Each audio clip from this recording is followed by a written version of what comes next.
कभी सोचा है तुम्हारी जिंदगी में सबसे भारी चीज क्या है? पैसों की कमी, काम का प्रेशर या लोगों का बिहेवियर नहीं।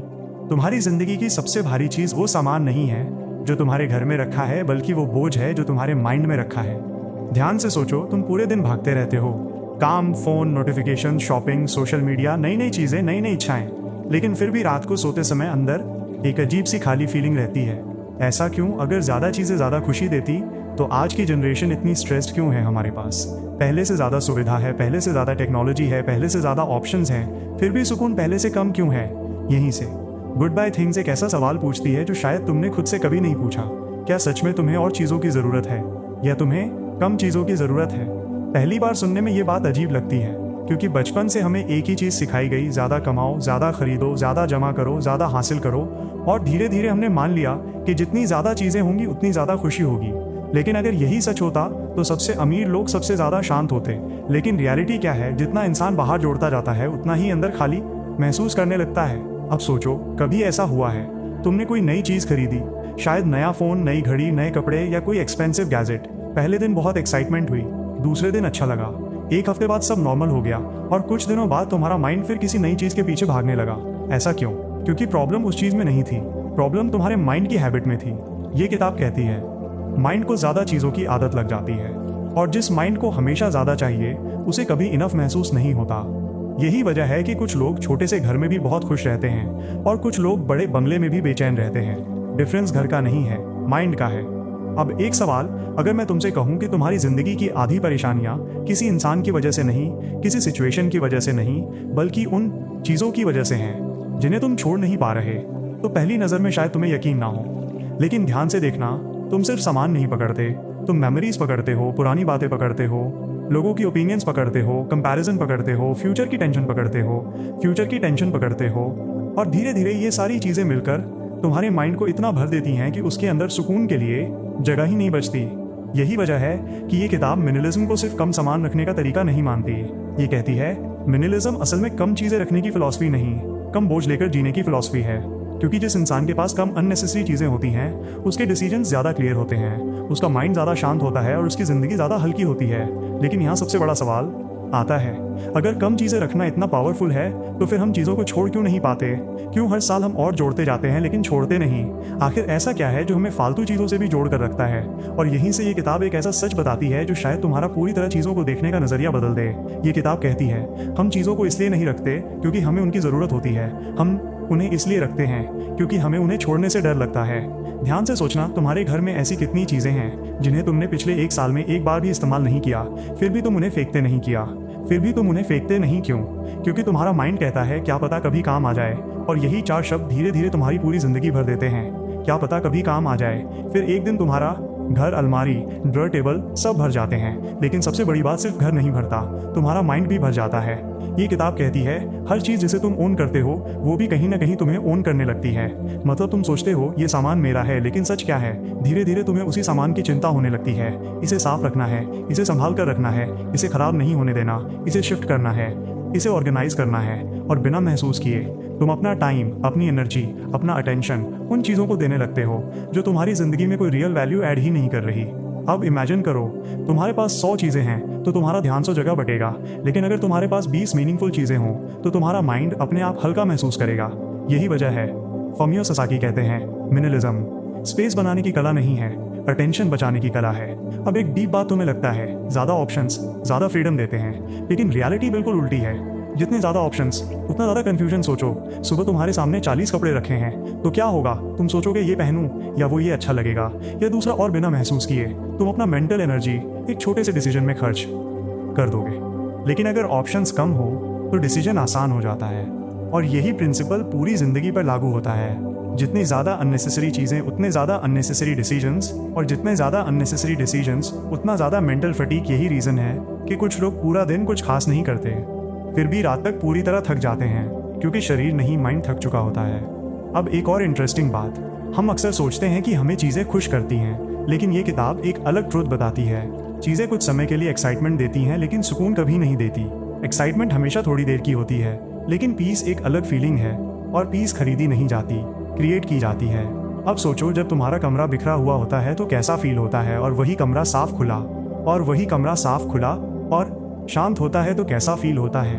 कमरा वही है, लेकिन तुम्हारा एक्सपीरियंस बदल जाता है। क्यों? क्योंकि बाहर का क्लटर धीरे धीरे अंदर के क्लटर को भी बढ़ा देता है। और यही वजह है ये किताब सिर्फ घर साफ करने की बात नहीं करती, ये माइंड साफ करने की बात करती है। लेकिन यहाँ एक बहुत बड़ा इल्यूजन है जिसमें लगभग हर इंसान फंसा हुआ है।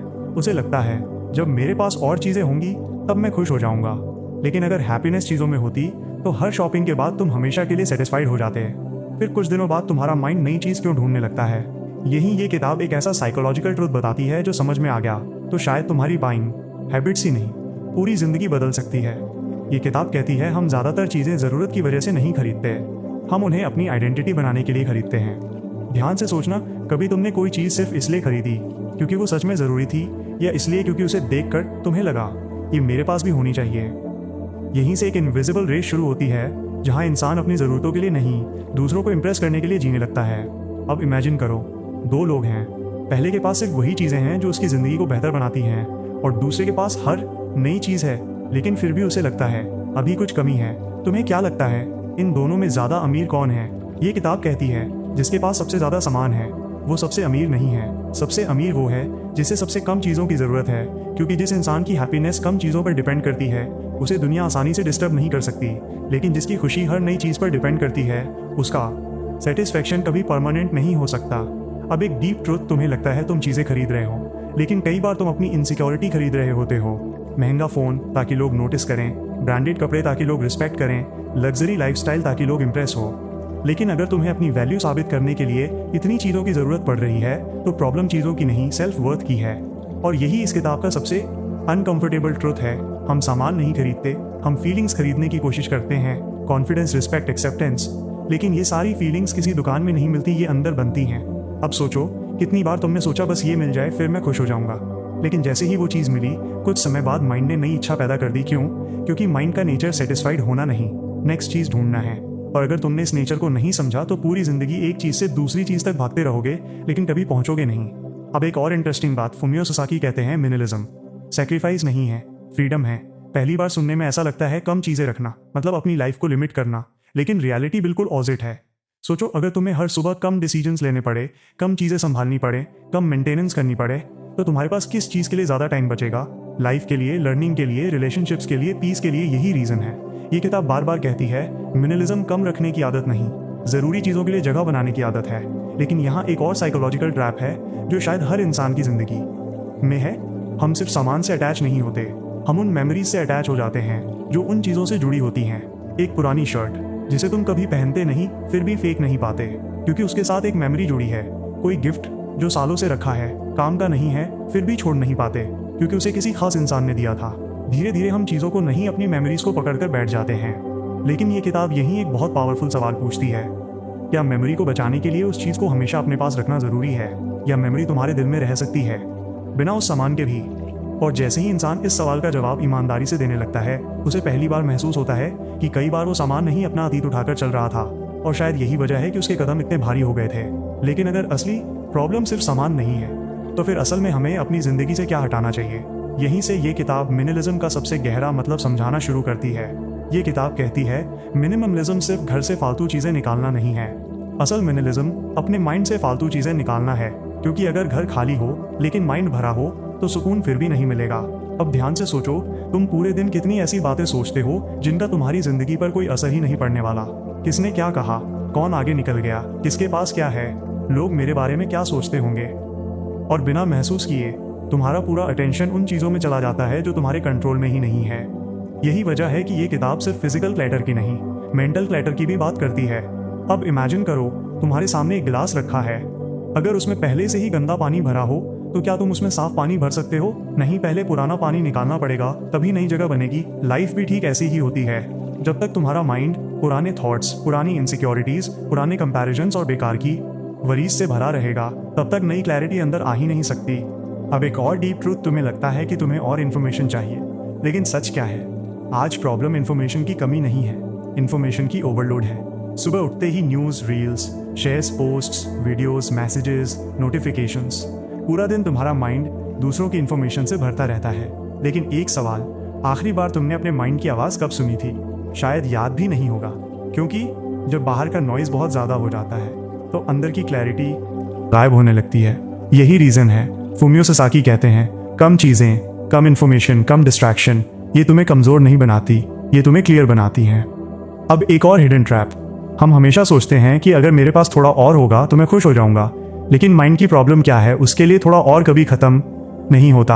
आज नया फ़ोन चाहिए, कल बड़ी कार चाहिए, फिर बड़ा घर चाहिए, फिर और स्टेटस, और ये दौड़ कभी ख़त्म नहीं होती। लेकिन ये किताब एक ऐसा सवाल पूछती है जो शायद तुम्हें अंदर तक हिला दे। अगर आज तुम्हें जो कुछ भी चाहिए वो सब मिल जाए तो क्या गारंटी है कि 6 महीने बाद तुम फिर कुछ नया नहीं चाहोगे? शायद कोई गारंटी नहीं, क्योंकि प्रॉब्लम डिज़ायर पूरी होने की नहीं, डिज़ायर बनते रहने की है। और जब तक इंसान इस साइकिल को नहीं समझता तब तक वो हमेशा नेक्स्ट हैप्पीनेस का इंतजार करता रहेगा। अब एक और पावरफुल रियलाइजेशन, मिनिमलिज्म गरीबी नहीं है, मिनिमलिज्म इंटेंशनल लिविंग है। मतलब तुम हर चीज़ से ये पूछना शुरू कर देते हो, क्या ये मेरी ज़िंदगी को बेहतर बना रही है या बस जगह घेर रही है? क्या ये मुझे फ्रीडम दे रही है या मुझे और डिपेंडेंट बना रही है? क्या ये मेरी पीस बढ़ा रही है या मेरा अटेंशन खा रही है? और जैसे जैसे तुम ये सवाल हर चीज़ से पूछने लगते हो वैसे वैसे तुम्हारी ज़िंदगी अपने आप हल्की होने लगती है। लेकिन यहाँ एक और इल्यूजन है जो सबसे मुश्किल होता है, क्योंकि हम सिर्फ सामान जमा नहीं करते, हम अपनी पहचान भी सामान के साथ जोड़ लेते हैं। हमें लगता है कि अगर ये चीज़ चली गई तो शायद मेरा एक हिस्सा भी चला जाएगा, और यही अटैचमेंट की शुरुआत होती है। लेकिन ये किताब यही एक ऐसा पर्सपेक्टिव देती है जो शायद तुम्हें पहली बार अपने आप को चीज़ों से अलग करके देखना सिखा दे।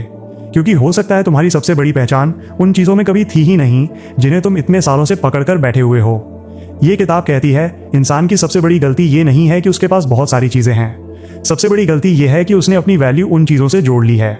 ध्यान से सोचना, अगर आज तुम्हारा फ़ोन बदल जाए तो क्या तुम बदल जाओगे? अगर तुम्हारी कार ना रहे तो क्या तुम कम वैल्यूएबल हो जाओगे? अगर तुम्हारा घर छोटा हो जाए तो क्या तुम छोटे इंसान बन जाओगे? नहीं। लेकिन तुम्हारा माइंड धीरे धीरे यही मानने लगता है कि मैं वही हूँ जो मेरे पास है, और यहीं से पूरी ज़िंदगी की दौड़ शुरू हो जाती है। फिर इंसान जीता कम है, दिखाता ज़्यादा है, खुश कम होता है, इम्प्रेस ज़्यादा करता है, ज़रूरत कम होती है, कंजम्पशन ज़्यादा होता है। लेकिन ये किताब यही एक बहुत पावरफुल लाइन कहती है, तुम अपने सामान नहीं हो, तुम अपने कपड़े नहीं हो, तुम अपना घर नहीं हो, तुम अपनी सैलरी नहीं हो। ये सब तुम्हारी ज़िंदगी का हिस्सा हो सकते हैं लेकिन तुम्हारी आइडेंटिटी कभी नहीं। अब इमेजिन करो, अगर कल तुम्हारे पास सिर्फ उतनी ही चीज़ें बचें जितनी सच में ज़रूरी हैं तो क्या तुम जी नहीं पाओगे, या शायद पहली बार सुकून से जी पाओगे? यही सवाल फुमियो सासाकी ने खुद से पूछा था, और जब उन्होंने धीरे धीरे अपनी ज़िंदगी से अननेसेसरी चीज़ें हटानी शुरू की तो सिर्फ उनका घर नहीं बदला, उनका पूरा माइंडसेट बदल गया। उन्हें एहसास हुआ कि कम चीज़ें मतलब कम क्लीनिंग, कम मेंटेनेंस, कम डिसीजंस, कम खर्च, कम टेंशन, और ज़्यादा टाइम, ज़्यादा फ्रीडम, ज़्यादा क्लैरिटी। अब एक और डीप ट्रुथ, हम सोचते हैं कि चीज़ें हमें टाइम बचाती हैं, लेकिन कई बार वही चीज़ें हमारा सबसे ज़्यादा टाइम ले जाती हैं। जितनी ज़्यादा चीज़ें उतना ज़्यादा उन्हें संभालने का टाइम, उन्हें साफ रखने का टाइम, उन्हें अरेंज करने का टाइम, उन्हें अपग्रेड करने का टाइम, और धीरे धीरे तुम लाइफ जीने से ज़्यादा लाइफ मैनेज करने लगते हो। यही वजह है कि ये किताब बार बार एक ही बात दोहराती है, ओन लेस लिव मोर, मतलब कम ओन करो लेकिन ज़्यादा जियो। अब एक और इंटरेस्टिंग बात, मिनिमलिज्म सिर्फ फिजिकल स्पेस नहीं बनाता, ये मेंटल स्पेस भी बनाता है, और मेंटल स्पेस क्रिएटिव थिंकिंग को जन्म देता है। ध्यान से देखना, जब तुम्हारा रूम साफ होता है तब माइंड भी हल्का फील करता है, जब डेस्क साफ होती है तो काम करने का मन भी करता है, जब चारों तरफ कम डिस्ट्रैक्शन होती है तो फोकस अपने आप बढ़ जाता है। यही रीजन है कि एनवायरनमेंट तुम्हारे माइंडसेट को चुपचाप शेप देता रहता है। अब एक सवाल, अगर तुम्हारे आसपास हर समय नॉइज हो तो माइंड शांत कैसे रहेगा? और अगर माइंड शांत नहीं रहेगा तो तुम अपनी जिंदगी की सबसे इंपॉर्टेंट बातें सुनोगे कैसे? यहीं ये किताब एक ऐसा रियलाइजेशन देती है जो शायद पूरी वीडियो का सबसे पावरफुल पॉइंट है। सुकून ज़्यादा पाने से नहीं आता, सुकून कम चाहने से आता है। और जिस दिन इंसान इस एक बात को सच में समझ लेता है उस दिन वो सिर्फ अपना घर नहीं, अपनी पूरी जिंदगी हल्की करना शुरू कर देता है। लेकिन यहाँ एक आखिरी सवाल बचता है, अगर मिनिमलिज्म इतना पावरफुल है तो क्या इसका मतलब सब कुछ छोड़ देना है, या इसका असली मतलब कुछ और ही है? और यही इस किताब का सबसे गहरा लेसन है जो पूरी सोच बदल देता है।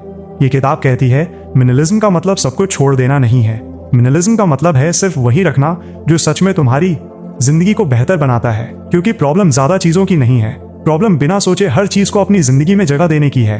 अब एक सवाल, अगर आज तुम्हें अपनी पूरी जिंदगी सिर्फ 10 चीजों से बनानी पड़े तो तुम क्या चुनोगे?